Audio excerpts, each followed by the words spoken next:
Era uma vez uma mulher que sofreu muito, viveu muitas dificuldades, teve que vencer e ser a heroína da sua própria história, para que assim, no seu momento de maior auge, ela encontrasse o príncipe encantado, alguém que a ajudaria a lidar com suas próprias dores, um salvador, alguém que a amaria pelo que ela é, de forma avassaladora, e alguém que traria conforto financeiro para ela, fazendo com que a sua jornada se tornasse menos pesada. Quantas vezes nós não vimos histórias como essas? De Cinderela, Branca de Neve, a Bela Adormecida e tantas outras que vieram depois. O príncipe leva o nome de Encantado porque ele consegue fazer o coração da mulher mais dura amolecer pelo menos um pouquinho, com a ideia de encontrar alguém como ele. Mas quando a gente para estudar com um pouco mais de profundidade o porquê tantas mulheres anseiam pelo príncipe encantado, você percebe que essa busca não nasce de um delírio romântico, muito menos de uma ingenuidade coletiva feminina. Não. Nasce do fato de que o príncipe encantado é a resposta para muitas questões que você carrega no seu peito. Questões essas que nós não costumamos nomear. E que quando a gente se depara com elas de verdade, muitas vezes a gente nem quer que um homem resolva elas. Ficou curiosa? Então ajeita sua postura e vem comigo, porque hoje eu vou te explicar por quais motivos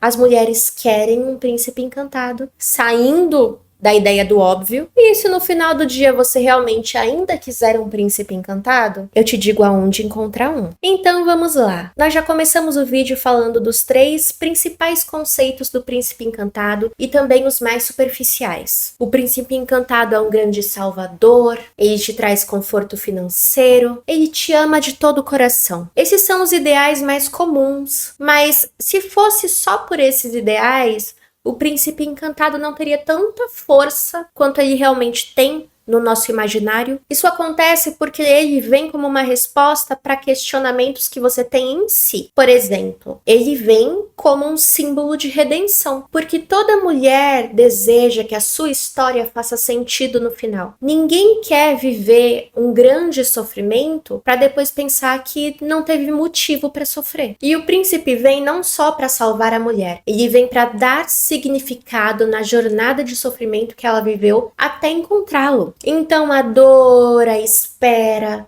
a rejeição de não ter sido escolhida, tudo isso vira uma preparação para o grande momento. No fim, não é nem sobre o homem, é sobre aquela narrativa de valeu esse sofrimento porque eu fui escolhida, porque viram o meu valor. Porque vamos ser sinceras, todo mundo busca um fechamento para ciclos de sofrimento. Só que às vezes esse fechamento não é satisfatório. Às vezes a resposta do porquê eu sofri não existe. E isso amarra muito com outro motivo que eu trago aqui do porquê o príncipe encantado é tão interessante, que é porque ele permite algo que a nossa sociedade aceita que você, mulher, faça, que é não precisar agir. Ficar paradinha aqui e esperar que um príncipe encantado chegue. Eu perdi a conta de com quantas mulheres eu falei e elas falaram assim pra mim: não chego em homem, eu não paquero, ele tem que vir até mim. Mas aí se um homem vem até ela e ela não tá satisfeita, é assédio, e eu entendo. Só que como é que o homem vai aprender como chegar até você? Ele não vai. É muito mais fácil você chegar até ele e dar um sinal de que você está disponível, disposta, interessada. Quando nós falamos de príncipe encantado, a mulher protagonista não precisa vencer uma batalha, não precisa salvar um castelo, não precisa desenvolver poder próprio. Não, ela é escolhida. Ela pode se manter em um papel feminino tradicional esperado pela sociedade que ela se mantenha, que é o papel de bonequinha, enquanto sente um alívio da culpa que ela tem por querer conforto e não se mover. Querer status, querer segurança, sem precisar fazer muito para isso. Até porque muitas mulheres aqui no Brasil cresceram em situações familiares de extrema instabilidade, ausência emocional, caos, ou até adultização da criança. Para essas mulheres, o príncipe encantado vira uma promessa de eu posso descansar. Muitas vezes, o que o príncipe representa para você não é nenhum amor romântico, é estabilidade emocional. É um lugar onde você pode só respirar, sem correr, sem tentar sobreviver. E é claro, não podemos esquecer da validação, porque quando você é escolhida entre o melhor homem entre os homens, isso não valida apenas a sua beleza ou o seu valor na sociedade. Para muitas mulheres, isso valida a sua existência. É como se o inconsciente falasse assim: ele me escolheu, então eu sou digna, eu sou suficiente, eu sou real. E não pense você que isso é só para mulheres que não se amam ou não se aceitam. Muitas mulheres inteligentes sentem isso, porque essas mulheres carregam feridas por não terem sido reconhecidas afetivamente quando eram jovens. E a verdade é que o Príncipe Encantado carrega em si vários pontos que a mulher deseja, mas não encontrou, não integrou dentro de si. Seja por insegurança, por falta de amor próprio ou até pela sociedade em que nós vivemos. O Príncipe Encantado tem um direcionamento claro de para onde ele vai e o que ele quer. O Príncipe Encantado é corajoso. Ele tem poder e autoridade, e ele tem o poder de decidir o que ele quer para a vida dele. O que encanta a mulher no conceito, na ideia do príncipe encantado, é isso. Ela não necessariamente quer o homem, ela quer acessar todas essas qualidades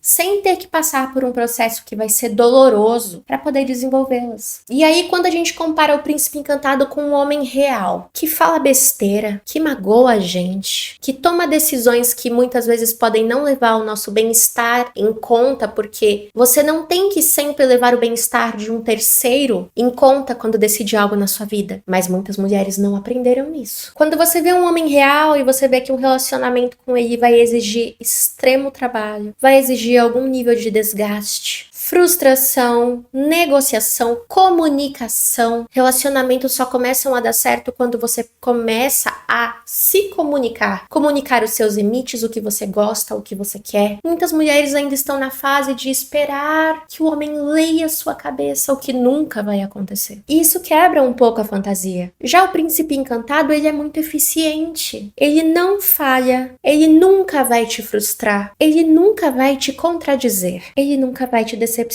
Ele não gasta a sua energia porque ele vive na sua imaginação. E aí, quanto mais emocionalmente sobrecarregada a mulher se torna, mais interessante se torna essa fantasia. Então é injusto esperar que o homem real encarne esse príncipe encantado. E eu não estou nem dizendo que é injusto com eles, é injusto com você, comigo, conosco. Porque nos mantém em uma posição de espera, do tipo, se não for esse, será o próximo. Mesmo quando você é brilhante, lúcida e capaz de resolver todos os pontos que o príncipe resolveria, você mesma. E eu não estou falando de você precisar se masculinizar ou apagar o seu desejo por um parceiro de vida. Eu estou te falando que você vai buscar um príncipe que não existe até que ele exista dentro de você. E ser o próprio príncipe não é não pedir ajuda, pagar a própria conta, demonstrar quem manda, não. É assumir a soberania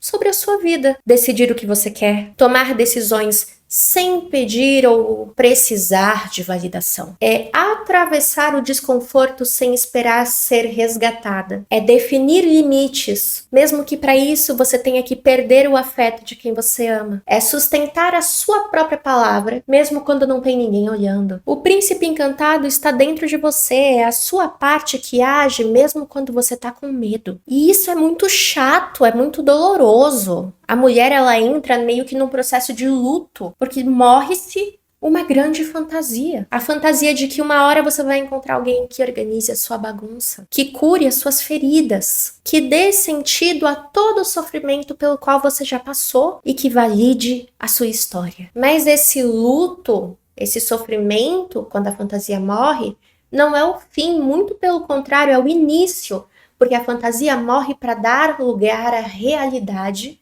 E é uma realidade de poder. Então, quando você se tornar o seu próprio príncipe, você não vai deixar de querer ter um parceiro para a vida. Você vai deixar de esperar que alguém te salve. E isso muda muito o tipo e a qualidade do homem que vão entrar na sua vida. Porque um homem inseguro vai ver uma mulher que não precisa ser salva como uma ameaça. E um homem maduro vai ver uma mulher que não precisa ser salva como um alívio. Um homem maduro vai olhar pra você, bem resolvida, e vai pensar: nossa, até que enfim encontrei alguém com quem dividir uma vida, que eu não vou precisar viver por ela. Ela vai viver e eu vou ter orgulho da vida que ela tem. Olha que coisa linda. E aí o vínculo entre as duas pessoas deixa de ser uma transação emocional, onde ele te dá algo em troca de você dar tudo de si, e se torna uma aliança entre dois adultos inteiros. E se tornar o seu próprio príncipe não te faz deixar de ser uma mulher delicada, deixar de querer ser cuidada, ou deixar de ter prazer em receber coisas, mas te faz deixar de sentir uma necessidade infantil de ser resgatada de tudo aquilo que te faz infeliz. Então você não precisa que ninguém te salve. Você precisa de alguém que caminhe com você, somando na sua vida e te trazendo alegria. E esse alguém vai estar lutando as mesmas batalhas que você, só que na vida dele. Um não vai tentar suprir o que o outro não tem. Ambos vão tentar evoluir e juntos vão crescendo. No final, entender aonde mora o príncipe encantado é um ato de respeito com você, com o outro e com o amor real que você merece ter. Um amor que não vai te dar um final feliz e perfeito,